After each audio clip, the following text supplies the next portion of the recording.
সকাল হয়ে গেছে, সকাল 5টা 2 বাজে এখন। এখানে একটা মসজিদে থামছিলাম কিছুক্ষণ, মামা নামাজ পড়লো। আর বাইকের চেনে একটা শব্দ হচ্ছিলো, চেনের ওপরে নিচের যে একটা রাবার থাকে, রাবারটা ছিঁড়ে গেছে। এটা আমার থেকে ছিঁড়ছিল, তো সেই কারণে শব্দ হচ্ছিল। এটা আপাতত চলার মতো করছি, আর রাবারটার জন্য শব্দ হচ্ছিল। তো এখানে একটু রেস্ট দিয়ে আবার রওনা দিলাম। আর সকালের আবহাওয়া খুবই সুন্দর, ঠান্ডা ঠান্ডা আবহাওয়া। আরেকটা জিনিস, এখানে পানি অনেক আয়রন। মসজিদের টেপে হাত মুখ দিলাম, এখানকার পানিতে অনেক আয়রন, হলুদ হয়েছিল পানিগুলো।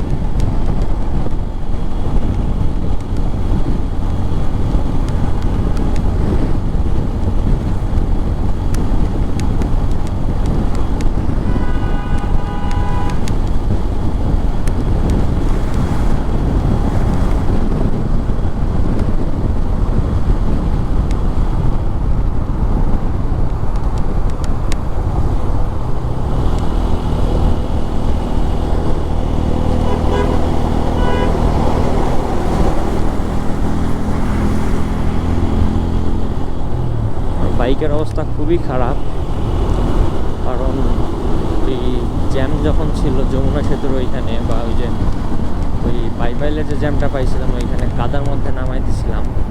সাইড দিয়ে একটু ফাঁকা ছিল, কাদার মধ্যে দিয়ে রাস্তা ছিল, ওইখানে নামাই দিয়েছিলাম। বাইকের অবস্থা খুবই খারাপ, পুরো বাইক ময়লা হয়ে আছে। আমার একটা গ্যাসের ওষুধ খাওয়া দরকার, খুবই বুকের মধ্যে জ্বালাপড়া করতেছে।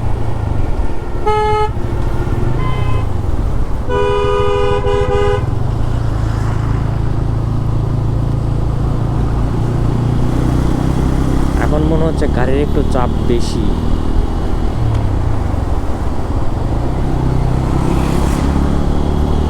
এই সিএনজিগুলো উল্টা যাইতেছে।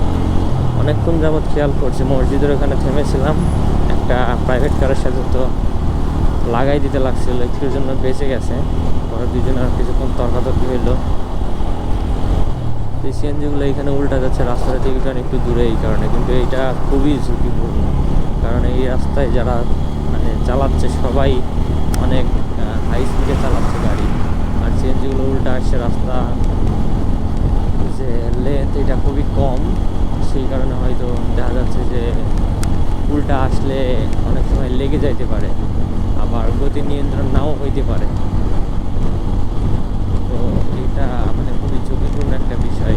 প্রথমত তারা অন্যায় করতেছে, দ্বিতীয়ত দেখা যাচ্ছে যে ক্ষতি হইলে দুইজনেরই ক্ষতি হবে। আমার সামনে একটা বাইক গেল কিছুক্ষণ আগে।